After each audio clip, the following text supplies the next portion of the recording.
نحمده ونصلي ونسلم على رسوله الكريم أما بعد فأعوذ بالله من الشيطان الرجيم بسم الله الرحمن الرحيم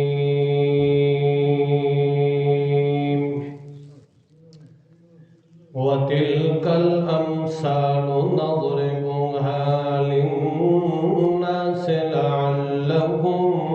يتفكرون سبحان ربك رب العزة عما يصفون وسلام على المرسلين والحمد لله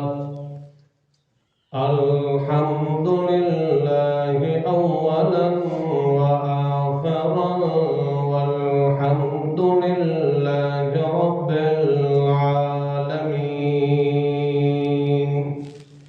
درود شریف پڑھو. اللہم صلی اللہ علیہ وسلم.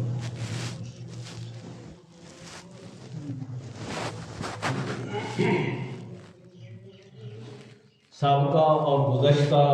جمعے دے اندر مسئلہ دعا دے پیش نظر کچھ معروضات تواڈے سامنے پیش کیتیاں. مسئلہ دعا دا ایک شعبہ، ایک حصہ، ایک جزء وہ تواڈے سامنے ذکر کیتی. اج بتوفیق اللہ اس دی دوسری شق، دوسرا حصہ اور دوسری جزء ذکر کرنے کا ارادہ ہے. اللہ تعالیٰ صحیح فصیح سمجھا سکنے دی توفیق عطا فرمائے اور تانوں مینوں اس دے عمل کرن دی توفیق عطا فرمائے. اللہ رب العزت نے آخری دور دے اندر امت محمدیہ علیہ السلام دوتے عظیم احسان فرمایا کہ امام الانبیاء، فخر الانبیاء، مصدق الانبیاء، خاتم الانبیاء محمد مصطفیٰ صلی اللہ تعالی علیہ وسلم اس امت نو نصیب فرمایا. امام الانبیاء صلی اللہ تعالی علیہ وسلم دے ذمے اللہ رب العزت نے جڑی ذمہ داری اور ڈیوٹی لگائی، نبی پاک صلی اللہ تعالی علیہ وسلم نے رات دن ایک کر کے اور امام الانبیاء صلی اللہ تعالی علیہ وسلم نے دنیا دے سارے مصائب تے تکالیف برداشت کر کے آپ صلی اللہ تعالی علیہ وسلم نے اس ڈیوٹی نو پورا کیتا اور خود اللہ نے اعلان کر دیتا کہ میرے محمد مصطفیٰ احمد مرتبہ صلی اللہ تعالی علیہ وسلم اسا جڑا آدم پیغمبر علیہ السلام تو سلسلہ شروع فرمایا ہے اس دی اگر تکمیل فرمائیے تتا محمد مصطفیٰ رکھے کی. الیوم اکملت لکم دینکم و اتممت علیکم نعمتی و رضیت لکم الاسلام دینا. کہ جڑا تے محمد مصطفیٰ صلی اللہ تعالی علیہ وسلم نے شب و روز اس ڈیوٹی نو پہنچایا، اپنے لگدیا لیدیا دی پرواہ نہیں کیتی. جتنے بھی اگو سامنے درمیان دے اندر رکاوٹاں آئیں، درمیان دے اندر لوگاں نے دعوت و تبلیغ دے رستے روکے،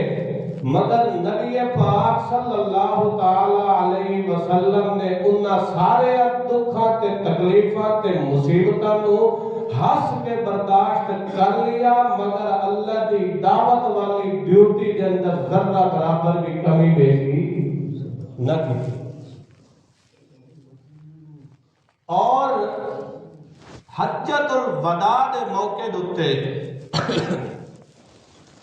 آخری حج دے موقع دے نبی پاک صلی اللہ تعالی علیہ وسلم نے ارشاد فرمایا کہ فَلْيُبَلِّغُ الشَّاهِدُ الْغَائِبَ او کما قال علیہ السلام، کہ جڑے اتنے ہن موجود ہیں اس محفل دے اندر مجلس دے اندر موجود ہیں، انہاں تے ذمہ داری عائد ہوندی ہے کہ میرا پیغام دوسرے لوگاں تک پہنچانا۔ تا اس امت کی ذمہ داری ہے کہ جڑا پیغام رسول اللہ رب العزت نے دیتا ہے بذریعہ محمد مصطفیٰ دے، اور اس امت کی ذمہ داری ہے کہ لوگاں تک اس پیغام کو پہنچاوے۔ ایک موقع دے تا اللہ دے پاک پیغمبر نے فرمایا کہ بلغوا انی ولو آیا او کما قال علیہ السلام، آپ صلی اللہ نے ارشاد فرمایا کہ میری طرفوں پہنچا دیو اگرچہ ایک گل بھی تھوڑے کو کیوں نہ ہوئے،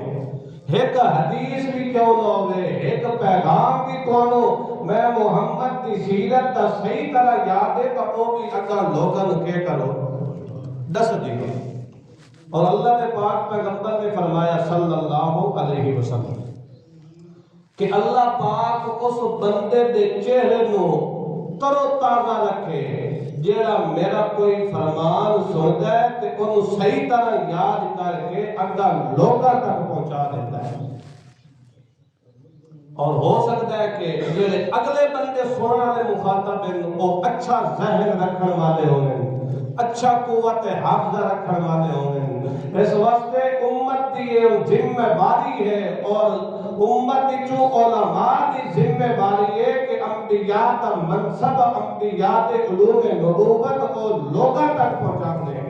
نبی پاک صلی اللہ تعالی علیہ وسلم نے دنیا دا ہر دکھ برداشت کیتا ہے، دنیا دی ہر تکلیف برداشت کیتی ہے، مگر اللہ دے پیغام دے اندر ذرہ برابر بھی لچک نہیں آور کی۔ لوگوں نے مختلف قسم دے میرے محمد مصطفیٰ دے اعتراضات کرنے شروع کر دیتے کہ اے جڑا صبح شام سن کلام سنا رہی ہے اے خود اپنے کو بنا رہی ہے، خود کیا کر رہی ہے؟ اپنے کو بنا کے تے صبح شام ساڑھے سامنے کیا کر دیتا ہے؟ بیان کر دیتا ہے۔ اللہ کریم نے فرمایا کہ میرا پاک پیغمبر انہاں نو آکھ دے کہ اگر توانے اس کلام اللہ کے اندر ذرہ برابر شک ہے اور توانے دل کے اندر ایک کھٹکھٹا پیدا ہو گیا کہ سونے محمد پاک نے خود کلام بنا لیا،